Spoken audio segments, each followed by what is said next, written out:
ఈ ఏకాదశి రోజునే దానాది కార్యక్రమాలు కూడా చేయమని మనకు శాస్త్రం చెప్పబడి ఉంది.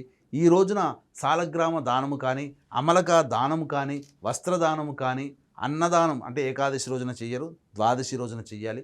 కాబట్టి ఈ విధంగా కొన్ని దానాలు ఎవరైతే చేస్తారో అటువంటి వాళ్ళు విష్ణు సాయుధ్యాన్ని పొందుతారని మనకు చెప్పబడి ఉంది. ఏకాదశి అంటేనే పరమ పవిత్రమైనటువంటి పుణ్యతిథి. సకల పాపాలని తొలగించేటువంటి పుణ్యతిథి ఏదై అంటే ఏకాదశి తిథి. అంతేకాకుండా మనము మన మహర్షులు చెప్పినటువంటి విధి విధానాల్ని ఆచరించడం అంటే నాన్సెన్స్, పాత చింతకాయ పచ్చడి అనుకుంటూ కొట్టిపారేస్తూ ఉంటుంటారు. కానీ వాస్తవానికి గమనించుకున్నట్లయితే మనం మన వాళ్ళు చెప్పింది వినకుండా ఎదుటివాడు వచ్చి చెబితేనే ఆ ఎదుటివాడు పరాయివాడు అవ్వాలి, మనవాడు అవ్వకూడదు. పరాయివాడు అయ్యుండి చెబితేనే మనం నేర్చుకుంటాం. ఆ స్థితిలోకి మన భావజాలం నెట్టివేయబడింది.